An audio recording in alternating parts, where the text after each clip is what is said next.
2026년 4월 19일에 화성과 토성이 양자리에서 만납니다. 화성과 토성은 약 2년마다 만나서 새 사이클을 시작을 하는데요. 점성술에서 어려운 행성들을 얘기할 때 꼭 빼놓지 않고 언급하게 되는 두 행성이기도 합니다. 두 행성이 어떤 별자리에서 만나는지에 따라서 그 시대의 사회적 분위기라든지 사건의 성격이 크게 달라질 수 있습니다. 이것은 불의 기운을 가진 전쟁의 신 화성과 차갑고 엄격한 재앙의 신 토성이 충돌하는 것과도 같습니다. 이번에 두 행성이 만나게 되는 이 양자리라는 별자리는 시작과 행동의 기운이 강해서 여러분 별자리마다 내 인생의 어느 분야에서 새로운 구조조정이 일어날지가 중요할 수 있습니다. 두 행성이 만날 때 역사적으로 반복된 패턴들을 좀 살펴보면요. 무언가 빨리 진행하고 싶지만 강력한 규제나 현실적인 벽에 부딪혀서 답답한 상황이 연출될 수가 있습니다. 화성과 토성의 만남은 고통을 동반한 성장의 시간일 수 있겠는데요. 그런데 특히 2026년 양자리에서의 만남은 그 어느 때보다 직선적이고 강력한 변화가 있을 것임을 예고하고 있습니다. 점성술은 사이클과 패턴이라서 과거에 우리가 어땠는지 살펴본다면 미래가 어떨지 힌트를 찾을 수가 있겠는데요. 역사적인 사례들을 중심으로 살펴보면요. 화성과 토성의 만남은 약 2년마다 일어나지만 양자리에서 이 두 행성이 만나는 것은 약 30년의 주기를 가지고 있는데요. 1968년 3월에 양자리 11도에서 두 행성은 만났습니다. 베트남 전쟁이 있었고요. 대규모 반전 시위가 있었습니다. 기존의 질서가 무너지고 새로운 혁명을 꾀하는 에너지가 국가적 차원에서 일어났던 시기입니다. 1998년 4월에는 양자리 21도에서 만났는데요. 냉전 이후에 새로운 세계 질서가 자리 잡는 과정에서 갈등이 있었습니다. 또한 인터넷과 같은 새로운 기술이 규제와 충돌하며 상용화되던 시기이기도 합니다. 2026년 4월 19일에는 양자리 7도에서 두 행성이 만나는데요. 양자리는 거침없이 나아가는 불의 기운이긴 하지만 여기에 억제와 규제의 상징인 토성이 결합하면서 전 세계는 마치 엑셀과 브레이크를 동시에 밟는 듯한 긴장 상태에 놓일 수 있습니다. 겉으로는 고요해 보일 수 있지만 내부에서는 엄청난 압력이 쌓이는 시기이기도 합니다. 그동안 방치해왔던 구조적 결함들이 수면 위로 드러나면서 이를 해결하기 위한 고통스러운 과정이 뒤따를지도 모릅니다. 세이비안 상징은 좀 더 자세한 해석을 위해서 사용이 되기도 하는데요. 양자리 8도 세이비안 상징은요. 동풍에 휘날리는 리본을 단 모자를 쓴 여인입니다. 이 심벌은 새로운 변화를 받아들이는 것과 영적인 인도를 상징하기도 합니다. 동쪽은 해가 뜨는 방향으로 새로운 시작과 정신적인 각성을 의미하기도 하고요. 바람은 눈에 보이지 않는 어떤 운명적인 힘이나 거대한 시대적 흐름을 말하기도 합니다. 바람의 모자가 날아간다는 것은 내가 통제할 수 없는 외부의 힘이 시대적 변화가 다가오고 있음을 의미하고요. 모자는 내 자신의 생각과 사회적인 지위를 보호하는 수단인데요. 리본이 동쪽을 향해 날린다는 것은 기존의 가치관을 버리고 새로운 시대의 지혜를 받아들여야 한다는 것을 말하기도 합니다. 개인적으로나 국가적으로나 과거의 방식만을 고수하려 한다면 모자가 날아가 버리는 당혹감을 느낄 수 있겠지만 바람의 방향을 읽고 또 미래를 향한다면 새로운 도약의 기회가 있을 것임을 말하기도 합니다. 이 시기에는 무모한 돌진보다는 계획된 용기가 필요한 시기일 수 있습니다.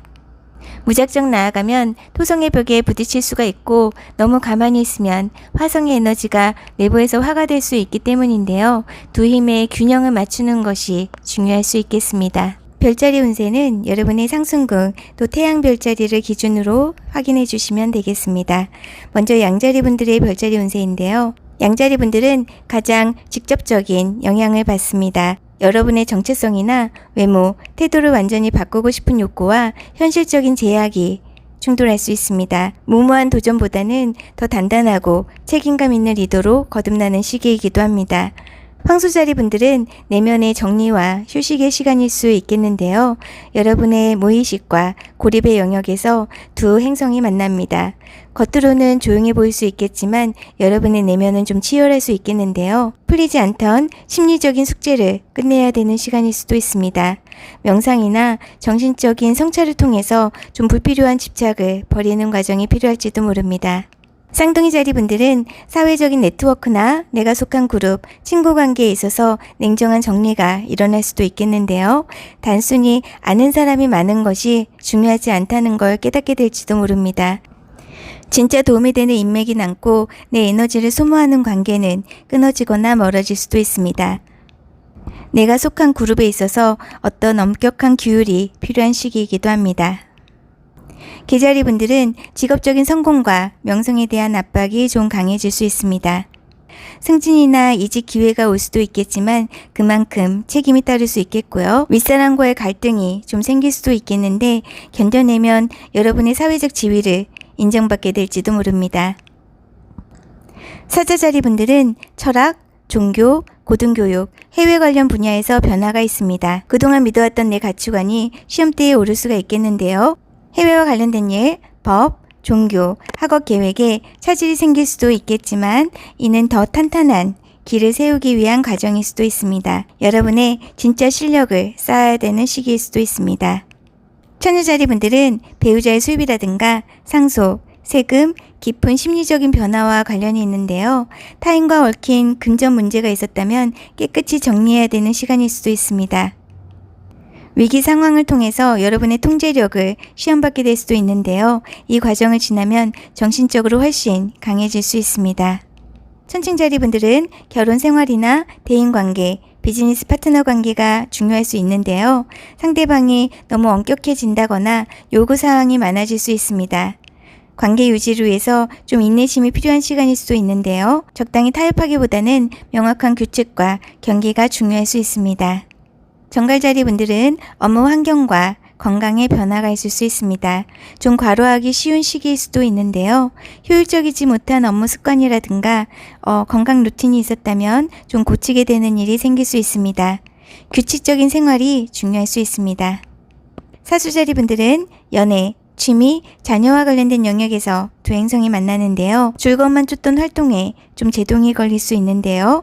연애에서는 진지한 책임감이 요구될 수 있고 여러분의 취미 활동은 단순한 즐거움을 좀 넘어서 전문적인 수준으로 격상시키려는 노력이 필요할 수 있습니다. 염소자리 분들은 집, 가족, 부동산, 그리고 정서적인 기초에 집중하는 시간일 수 있는데요. 가족 내에서의 여러분의 역할이 무거워진다거나 이사나 수리, 주거 환경에 좀 변화가 생길 수 있습니다. 안전한 기반을 다시 구축해야 되는 시간일 수 있겠습니다. 물병자리 분들은 형제자매, 단거리 여행, 이웃, 소셜미디어, 여러분이 사람들과 소통하는 방식의 변화일 수 있습니다. 말 한마디의 무게가 좀 무거워질 수 있는데요. 신중하게 말하고 글을 써야 되며 새로운 기술을 배우는 과정에서 상당한 집중력과 인내가 요구될지도 모릅니다. 물고기 자리 분들은 돈과 자산, 자존감의 영역에서 두 행성이 만나는데요. 수입을 늘리려는 욕구와 지출을 줄여야 되는 상황이 맞물릴 수 있겠습니다. 경제적으로 독립해야 되는 시기일 수도 있고요. 여러분의 진정한 가치가 무엇인지 재정의하게 될 수도 있습니다.